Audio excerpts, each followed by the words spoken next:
नमस्कार, मी श्रद्धा. संपूर्ण महाराष्ट्रामध्ये अग्रेसर असणारे निर्भीड न्यूज चॅनल हिंदू सम्राटमध्ये आपलं स्वागत आहे. पाहूया आजच्या ठळक बातम्या.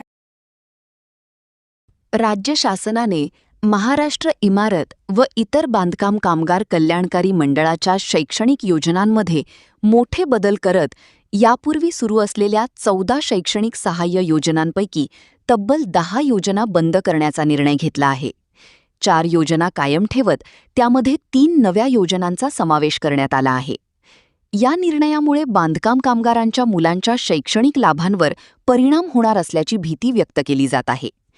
असंघटित महाराष्ट्र बांधकाम कामगार सेनेने शासनाच्या या निर्णयाचा तीव्र निषेध केला असून हा निर्णय तातडीने मागे घेण्याची मागणी केली आहे. नमस्कार, मी सुहास साका, असंघटित महाराष्ट्र बांधकाम कामगार सेना व महाराष्ट्र राज्य बांधकाम कामगार व इतर कामगार महासंघाचा सरचिटणीस. आज 13 जुलै दिवशी महाराष्ट्र या मंडळाने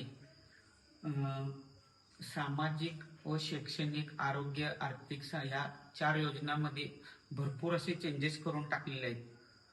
जे शैक्षणिक लाभामध्ये मिळणारे 1ली ते 9वी योजना ही पूर्णतः बंद करून टाकलेली आहे व 10वीच्या मुलांना मिळणारे जे अर्थसहाय्य ते 25,000 केले, पण 1ली ते 9वी ह्या कामगारांच्या मुलांच्यावर अन्याय केलेला आहे. जे 11वी व 12वी मध्ये जे शैक्षणिक लाभ मिळत होता तो पूर्ण बंद केलेला आहे.